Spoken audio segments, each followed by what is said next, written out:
വസുചന്ദനം. രചന ഷംസീന ഫിറോസ്. അവതരണം Shahul Malayil. Editing Faisal C M Noonjeri. Chanthu, ഇതാ നിന്റെ ഫോൺ. കുറെ നേരം റിങ് ചെയ്യുന്നു. രാത്രി മേലൊഴി ബാത്റൂമിൽ നിന്നിറങ്ങിയ ചന്തുവിന് നേരെ ചിഞ്ചു ഫോൺ നീട്ടി. ആരാണ് നോക്കിയില്ലേ? ചന്തു നിറഞ്ഞ ടവൽ വിരിച്ചിട്ട് ചിഞ്ചുവിന്റെ കയ്യിൽ നിന്ന് ഫോൺ വാങ്ങിച്ചു. നോക്കി, അന്നോൺ നമ്പറാ. നീ എടുത്തു നോക്കുക ആരാണെന്ന്. ഞാൻ കിടക്കുക. എക്സാം ആയതിൻ്റെയാണെന്ന് തോന്നുന്നു. നല്ല ക്ഷീണം. ചിഞ്ചു വേഗം ബെഡിലേക്ക് കയറി പുതപ്പെടുത്ത് തലവഴിയിട്ടു. ഒപ്പം തന്നെ വാടക്കി പിടിച്ചിരിക്കുകയും ചെവി കൂർപ്പിച്ച് വെക്കുകയും ചെയ്തു. അന്നോണായത് കാരണം ചന്തു ഒന്ന് എടുക്കാൻ മടിച്ചു. അപ്പോഴേക്കും ഒരു റൗണ്ട് റിങ് കഴിഞ്ഞിരുന്നു. സമാധാനം, കട്ടായല്ലോ എന്ന് കരുതി ഫോൺ മേശമേലേക്ക് വെക്കാൻ ഒരുങ്ങിയതു വീണ്ടും റിങ് ചെയ്യാൻ തുടങ്ങി. ചന്തു മടിച്ച് കണക്ട് ചെയ്തു. ഹലോ, ആരാ? അവൾ സംശയത്തോടെ എന്നാൽ വളരെ പതിയെ ചോദിച്ചു.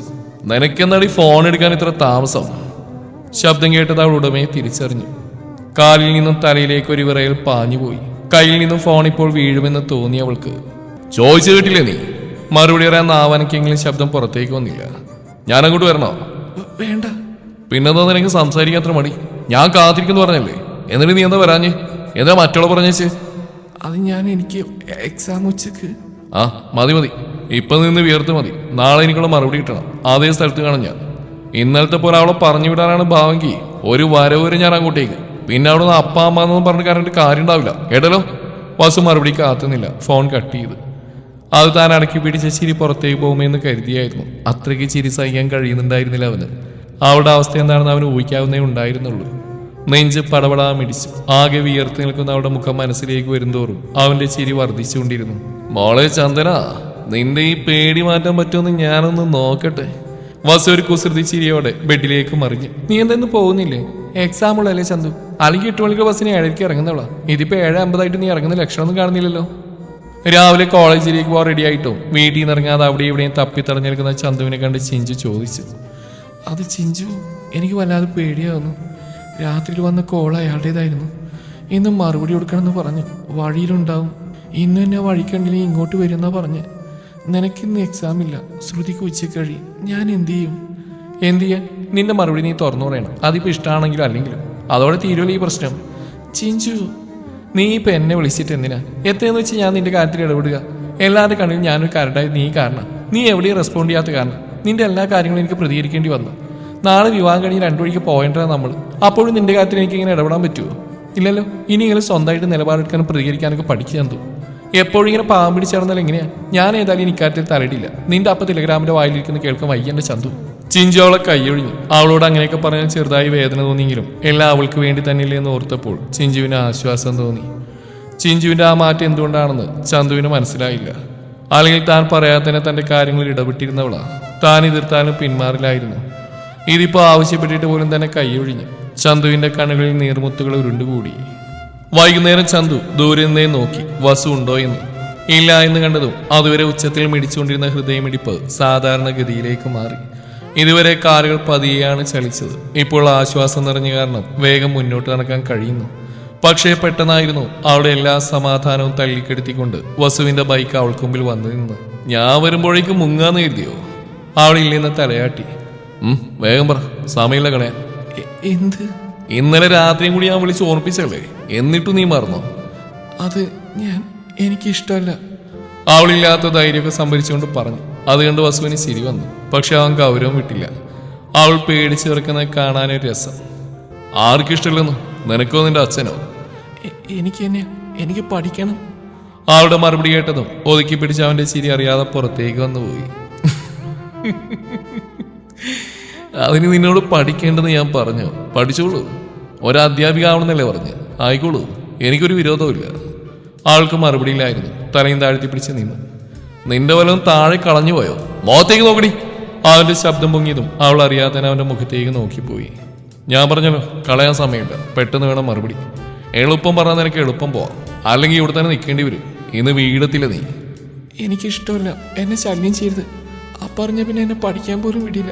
എനിക്ക് പോകണം. അവൾ കരച്ചിലിന്റെ വക്കോളെത്തിയിരുന്നു. അവനൊന്നും മിണ്ടിയില്ല. ഒരു നിമിഷം കൈകെട്ടി അവളെ തന്നെ നോക്കി നിന്നു. മറുപടിയൊന്നും കിട്ടാത്തതിനെ തുടർന്ന് അവൾ വീണ്ടും തല ഉയർത്തി അവനെ നോക്കി. എന്ത് പറഞ്ഞാലും ഒരപ്പ. അച്ഛനുള്ള ബഹുമാനവും ഭയവും വളരെ നല്ലതാ. പെൺകുട്ടികൾക്ക് ഏറ്റവും കൂടുതലായി വേണ്ടത് അത് തന്നെയാണ്. ഒരു പെൺകുട്ടി എത്രത്തോളം നല്ലതാണെന്ന് മനസ്സിലാക്കാൻ അവളവിടെ അച്ഛന് കൊടുക്കുന്ന സ്ഥാനത്തിൽ നിന്നും വിലയിൽ നിന്നും മനസ്സിലാക്കാം. പക്ഷേ ഒന്നും അമിതമായിരുന്നു ചന്ദന. നിന്നെ പറഞ്ഞിട്ട് കാര്യമില്ല. നിന്റെ അച്ഛൻ നിന്നെ വളർത്തിയ രീതി, ആ വീട്ടിലെ ചിട്ടകൾ, നിനക്കുള്ള നിയന്ത്രണങ്ങൾ, അതെല്ലാമാണ് നിന്നെ ഇങ്ങനെ ആക്കിയിരിക്കുന്നത്. നീ എന്നെ എത്ര തന്നെ ഇഷ്ടമല്ലെന്ന് പറഞ്ഞാലും അത് ഞാൻ ചെവിക്കൊള്ളാൻ പോകുന്നില്ല. കാരണം അത് നിന്റെ മനസ്സിൽ നിന്ന് വരുന്ന മറുപടിയല്ല, നിന്റെ അച്ഛനുള്ള ഭയത്തിൽ നിന്ന് വന്നതാ നീ ഇപ്പൊ നൽകിയ മറുപടി. അതിനകത്ത് നീ എന്നെ സ്നേഹിക്കുന്നു എന്നല്ല, ഇനി സ്നേഹിക്കാമെന്നാണ്. ഏതായാലും നിന്റെ ഇഷ്ടമല്ലെന്ന മറുപടി കേട്ട് നിന്നോടുള്ള എന്റെ ഇഷ്ടം ഞാൻ മറക്കാനൊന്നും പോകുന്നില്ല. ഞാൻ വിളിക്കും, ഫോൺ എടുക്കണം. ഇല്ലെങ്കിൽ പറഞ്ഞ പോലെ തന്നെ വരും ഞാൻ അങ്ങോട്ട്. ഇപ്പൊ പോയിക്കോ. അവളൊരു നിമിഷം പോലും പിന്നെ അവിടെ നിന്നില്ല. ജീവൻ തിരിച്ചെത്തിയ പ്രതീതിയോടെ വീട്ടിലേക്ക് നടന്നു. വാസു പതിവ് കുസൃതി ശരിയാലെ ബൈക്ക് സ്റ്റാർട്ട് ചെയ്തു. വൈകുന്നേരം വീട്ടിലെത്തിയ ചന്തുവിനോട് ചിഞ്ചു വാസുവിനെ കുറിച്ച് യാതൊന്നും ചോദിച്ചില്ല. ചന്തുവിന് പറയണമെന്നുണ്ടായിരുന്നു. പക്ഷെ ഇനിക്കാര്യം പറഞ്ഞു തന്നാൽ അവൾ ദേഷ്യപ്പെടുമെന്ന് കരുതി ചന്തു ഒന്നും പറയാൻ പോയില്ല. രാവിലെ അവൾ അങ്ങനെയൊക്കെ പറഞ്ഞതിന്റെ സങ്കടം തന്നെ ആവോളം ഉണ്ടായിരുന്നു. ഇനി അതിന്റെ കൂടെ അവൾ ദേഷ്യപ്പെടുക കൂടെ ചെയ്താൽ സഹിക്കാൻ പറ്റിയെന്ന് വരില്ല. ഇന്നലെ രാത്രി 10 മണിക്കാണ് വാസു വിളിച്ചത്. അതുകൊണ്ട് 9 മണിയാകുമ്പോഴേ ചന്തു ഫോൺ സ്വിച്ച് ഓഫ് ചെയ്ത് വെച്ചു. പെട്ടെന്ന് അവൾക്ക് അവൻ പറഞ്ഞ കാര്യം ഓർമ്മ വന്നു. കോൾ എടുത്തില്ലെങ്കിൽ പറഞ്ഞ പോലെ തന്നെ വരും ഞാൻ അങ്ങോട്ടെന്ന്. ചന്തുവിനെ എന്ത് ചെയ്യണമെന്ന് അറിഞ്ഞില്ല. ചിന്തിച്ചപ്പോൾ ഫോൺ ഓണിൽ വെക്കുന്നതിനാണ് നല്ലതെന്ന് തോന്നി. വാസു ഒരു വിധത്തിലും ചന്തുവിനെ വെറുതെ വില്ലെന്ന് ചിഞ്ചുവിന് ഉറപ്പായിരുന്നു. അവനെ എങ്ങനെ വേണമെങ്കിലും അവളെ വളച്ചോട്ടെ എന്ന് കരുതി ചിഞ്ചു നേരത്തെ കിടന്നുറങ്ങിയിരുന്നു. ടെൻഷൻ അടിച്ചിട്ട് പഠിക്കാനും വയ്യ. എന്നാലും നാളത്തെ എക്സാമിനുള്ളതൊക്കെ ഒന്ന് എങ്ങനെയൊക്കെയോ ഓടിച്ചു വിട്ടിട്ട് എല്ലാം കവർ ചെയ്താണെന്ന് ഉറപ്പിച്ച് ചന്ദന കിടക്കാനൊരുങ്ങി. അപ്പോഴും ഫോണിലേക്ക് നോട്ടം പോയിരുന്നു. വിളിക്കല്ലേ ദൈവമേ എന്ന് കണ്ണടച്ച് പ്രാർത്ഥിച്ച് അവൾ ബെഡിലേക്ക് ചായാൻ തുടങ്ങിയതും ഫോൺ റിങ് ചെയ്തു. ഹലോ. വിറച്ചിട്ടാണ് അവൾ ഫോൺ അറ്റൻഡ് ചെയ്തത്.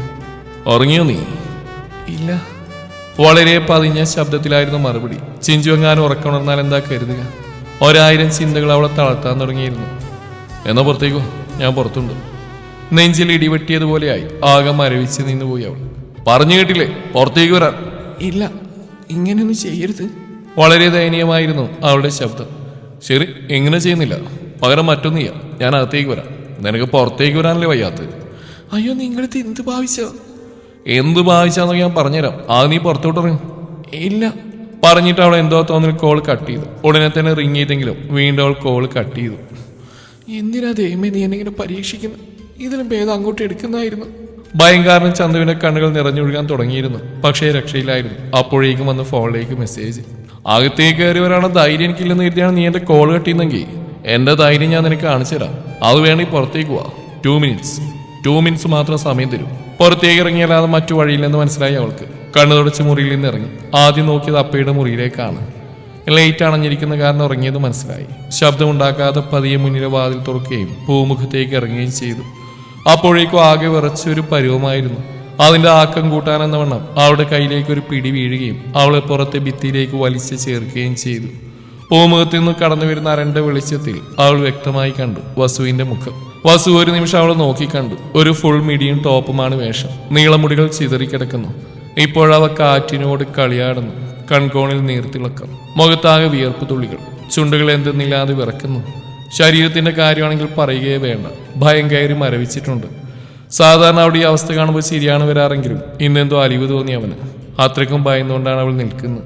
നീ എന്തിനാ ഈ അസമയത്ത് പുറത്തേക്ക് വന്ന്? പെൺകുട്ടികൾ രാത്രി ഇങ്ങനെ പുറത്തേക്കൊന്നും ഇറങ്ങാൻ പാടില്ലെന്ന് അറിഞ്ഞൂടെ? പ്രത്യേകിച്ച് എന്താ ഏതാണെന്ന് അറിയാത്തൊരു പുരുഷൻ വിളിക്കുമ്പോൾ.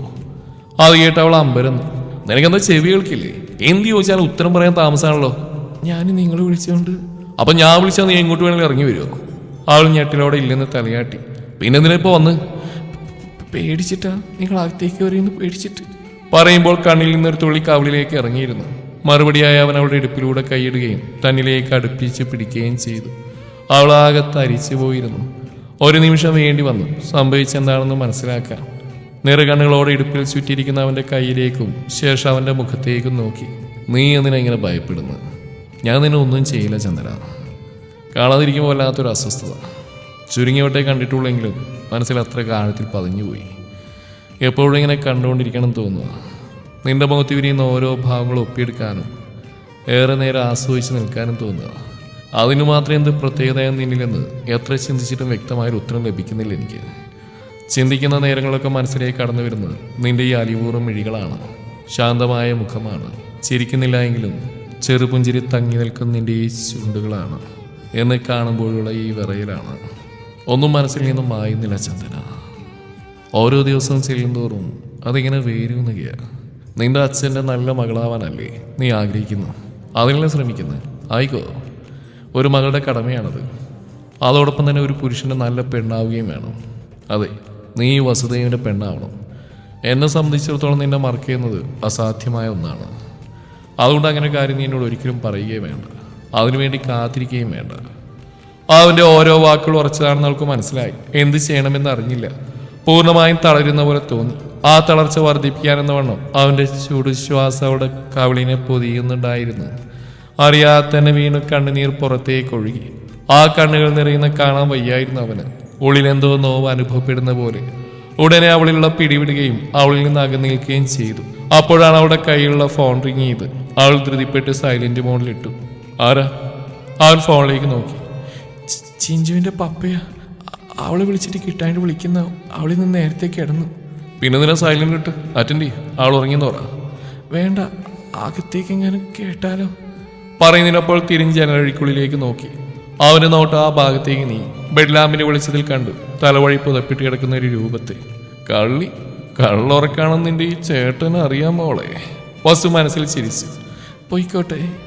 അവൻ മുന്നിൽ നിന്ന് മാറാൻ വേണ്ടി അവൾ ചോദിച്ചു. പോയിക്കോ. അവൻ മാറി നിന്നു. അവൾ പോവാൻ തുടങ്ങിയതും അവൻ ഭിത്തിയിൽ കൈകുത്തി തടസ്സം സൃഷ്ടിച്ചു. അവൾ വളരെ ദയനീയതയോടെ അവനെ നോക്കി. ഏതായാലും ഞാൻ ഈ രാത്രി ഇത്രയും റിസ്ക് എടുത്ത് ഇവിടെ വരെ വന്നതല്ലേ, എന്നിട്ടൊന്നും തരാതെയും വാങ്ങാതെയും പോകുന്ന മോശമല്ലേ? അവൻ അവളോട് ചേർന്ന് നിന്നു. അവൻ പറഞ്ഞതിന്റെ പൊരുൾ ആദ്യം മനസ്സിലായില്ലെങ്കിലും തന്റെ മുഖത്തേക്കുള്ള അവന്റെ നോട്ടത്തിൽ നിന്നും അവൾക്ക് കാര്യം മനസ്സിലായി. അവന്റെ മുഖം അടുത്തു കഴിഞ്ഞിരുന്നു. ഹൃദയം നേരത്തേതിനേക്കാൾ ഉച്ചത്തിൽ മിടിക്കാൻ തുടങ്ങി. താനിപ്പോൾ ഹൃദയം പൊട്ടി മരിച്ചു പോകുമെന്ന് തോന്നിയവൾക്ക് ഒച്ചയുണ്ടാക്കാനോ ഓടാനോ ഒന്നിനും കഴിയില്ല. എന്തിന്? ഒന്ന് വായ തുറക്കാനോ ശ്വാസം വിടാനോ പോലും ആവുന്നില്ല. അവന് വിധേയായി നിന്നുകൊടുത്തു. പക്ഷേ കണ്ണുകൾ വീണ്ടും നിറയാൻ തുടങ്ങിയിരുന്നു. അവളുടെ താമരമിഴികൾ അരുതെന്ന് യാചിക്കുന്ന അവൻ അറിഞ്ഞു. അല്ലെങ്കിൽ ഒന്നും ചെയ്യാൻ ഉദ്ദേശിച്ചിട്ടില്ല. ഒരു കുസൃതി, അത്രയേ ഉള്ളൂ. ഇനി അവളെ പിടിച്ചിർത്തിയാൽ ചിഞ്ചു പറഞ്ഞ പോലെ തനിക്ക് പ്രേമിക്കാനും കെട്ടാനും അവൾ ജീവനോടെ കാളിൽ നിന്ന് അവന് മനസ്സിലായി. ഒരു ചിരിയോടെ അവളിൽ നിന്ന് അകന്നു നിന്നു. കയറിപ്പോ. വിളിക്കണം തോന്നുമ്പോഴൊക്കെ ഞാൻ വിളിക്കും, കാണും തോന്നുമ്പോഴൊക്കെ വരും. അന്നേരമൊക്കെ ഇങ്ങനെ ഇറങ്ങി വന്നോളണം. ഇപ്പൊ പോയിക്കോ. അവൻ പറഞ്ഞു തീരുന്നതിന് മുന്നേ അവൾ പൂമുഖത്തേക്ക് എത്തിയിരുന്നു. അവൾ മുറിയിലെത്തി ഡോർ ലോക്ക് ചെയ്തതിനു ശേഷമാണ് അവൻ അവിടെ നിന്ന് നീങ്ങിയത്. ഒരു വട്ടം തിരിഞ്ഞു നോക്കി. ജനലരികിൽ നിന്ന് പുറത്തേക്ക് നോക്കുന്ന അവളെ കണ്ടു. അവനൊരു ഫ്ലൈയിങ് കിസ് കൊടുത്തു. അടുത്ത നിമിഷം തന്നെ അവൾ ധൃതിപ്പെട്ട് ജനലടച്ച് കുറ്റിയിട്ട് കഴിഞ്ഞിരുന്നു. നീ ഇന്നലെ അവനോട് ഓക്കെ പറഞ്ഞിട്ടാണ് വന്നതല്ലേ? രാത്രിയിലാവൻ വന്ന് വിളിച്ചത് നീ പുറത്തേക്ക് ഇറങ്ങി പോയതൊക്കെ ഞാൻ കണ്ടു. അയ്യോ ചിഞ്ചു, അതങ്ങനെയല്ല. പിന്നെ എങ്ങനെയാ? വേണ്ട മോളെ, നീ ഉരുണ്ട് കളിക്കണ്ട.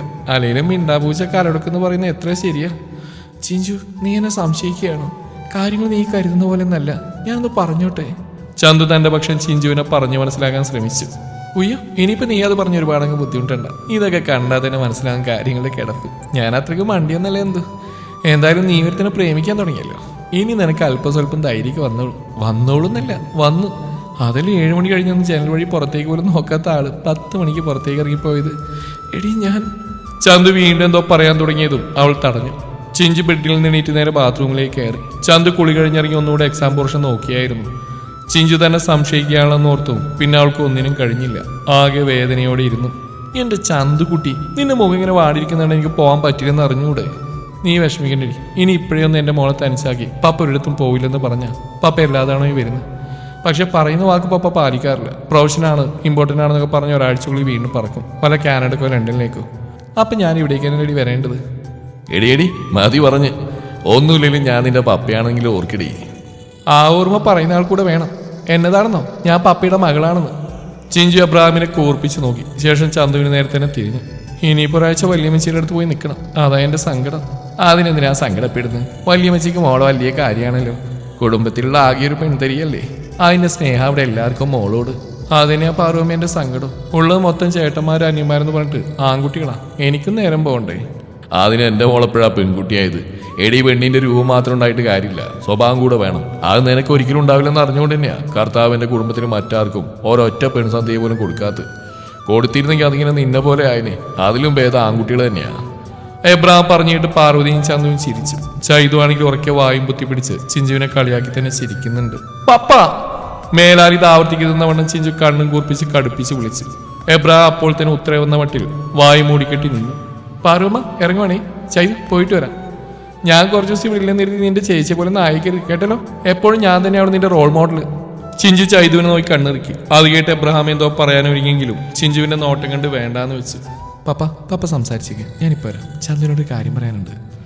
ചിഞ്ചു എബ്രഹാമിനോട് പതുക്കെ പറഞ്ഞിട്ട് വാന്നുള്ള അർത്ഥത്തിൽ ചന്തുവിന്റെ കയ്യിൽ പിടിച്ച് കുറച്ചപ്പുറത്തേക്ക് നീങ്ങി നിന്നു. ഇന്നലെ മുതൽ ഈ മുഖം മൂടിക്കെട്ടിരിക്കുന്നത് ഞാനിന്ന് പോകുന്ന ഓർത്തിട്ടല്ല, പകരം ഞാൻ നിന്നെ സംശയിക്കുന്നതെന്ന് കരുതിയിട്ടാണെന്ന് എനിക്കറിയാം. എന്നാൽ എൻ്റെ ചന്ദനക്കുടി കേട്ടോളൂ, എനിക്ക് നിന്നെ ഒരു സംശയമില്ല. ഞാൻ അറിഞ്ഞ പോലെ മറ്റാരാ നിന്നെ അറിഞ്ഞിട്ടുള്ളൂ. ഈ ജന്മത്തിൽ നിന്നെ ഞാൻ അങ്ങനെ സംശയത്തിന്റെ കണ്ണോടുകൂടി കാണുമോ ചന്തു? എനിക്ക് നിനക്കിടയിലും അറിയില്ലല്ലോ, പിന്നെ എങ്ങനെ നമുക്കിടയിൽ ഒരു സംശയമോ പ്രശ്നമോ പിണക്കോ രൂപപ്പെടുക? അവൻ നല്ലവനാ, എനിക്ക് ഒത്തിരി ഇഷ്ടമായി. നിനക്ക് നല്ലപോലെ ചേരും, കൈവിട്ട് കളയരുത്. ചിഞ്ചു സ്നേഹത്തോടെ ചന്തുവിന്റെ കവിളിൽ തട്ടി. ചന്തു അവളെ പരിഭവിച്ച് നോക്കി. നോക്കണ്ട, കാര്യം പറഞ്ഞ് മിനിയാന്ന് ഞാൻ അവനോട് നിന്റെ കാര്യം സംസാരിച്ചില്ലേ? ആ ചുരുങ്ങിയ സമയം കൊണ്ട് തന്നെ എനിക്ക് മനസ്സിലായി അവൻ നല്ലവനാണെന്ന്, നിന്നെ ഒരുപാട് സ്നേഹിക്കുന്നുണ്ടെന്ന്. നിന്റെ മുന്നിലേക്ക് വന്ന ഭാഗ്യവൻ, ഒന്നിന്റെ പേരിൽ നീ തട്ടി തെറിപ്പിക്കരുത്. നീ ആയതുകൊണ്ടാണ് ഞാനിതൊക്കെ പറഞ്ഞിരുന്നു. നിന്റെ സ്ഥാനത്ത് വേറെ ഏത് പെണ്ണായാലും ഇപ്പൊ തന്നെ കണ്ണടച്ച് ഓക്കെ പറഞ്ഞ് കാണുമായിരുന്നു. പക്ഷേ നീ ഒരിക്കലും അത് പറയില്ല, കാരണം നിനക്ക് സ്വന്തമായിട്ട് തീരുമാനങ്ങളില്ലല്ലോ. അതുകൊണ്ടാണ് ഈ പറയുന്നത്. നിന്റെ അച്ഛന്റെ പേരും പറഞ്ഞ് നീ വസുവിന്റെ സ്നേഹം വേണ്ടാന്ന് വെക്കരുത്. ഇനി ഞാൻ വരുമ്പോൾ നീ അവന് സെറ്റായിട്ടുണ്ടാവണം, കേട്ടല്ലോ? അവസാനത്തേത് പറഞ്ഞിട്ട് ചിഞ്ചു കണ്ണിറുക്കി കാണിച്ചു. ചന്തു എന്തോ പറയാൻ തുടങ്ങിയെങ്കിലും ചിഞ്ചു അതിനെ അനുവദിച്ചില്ല. എല്ലാം ഞാൻ പറഞ്ഞ പോലെ തന്നെ എന്നും പറഞ്ഞ് ചന്തുവിനെ കെട്ടിപ്പിടിച്ച് കവിളിലൊരു ഉമ്മ കൊടുത്തു. ശേഷം എബ്രഹാമിന്റെ അടുത്തേക്ക് ചെന്നു. പപ്പ ഇറങ്ങാം. ശരി എന്നാ. ചന്ദനയുടെ അച്ഛൻ വരാൻ കാത്തിക്കുന്നില്ല. എന്നെ കണ്ടാ മുഖം കറക്കും. വെറുതെ എന്തിനാ അങ്ങനെ ഒന്നിന് വഴി നൽകുന്നത്? പോയി വരാം മക്കളെ. ചന്ദ്രനെയും ചതിനെയും വാത്സല്യത്തോടും തഴുകിയിട്ട് എബ്രഹാം ഇറങ്ങി. പുറകെ ചിഞ്ചു. അവരുടെ കാർ കണ്ണിൽ നിന്ന് മറയുന്നവരെ പാർവതിക്കൊപ്പം രണ്ടുപേരും പുറത്തു തന്നെ നിന്നു. തുടരും ഈ കഥയുടെ ബാക്കി ഭാഗം നാളെ ഇതേ സമയം.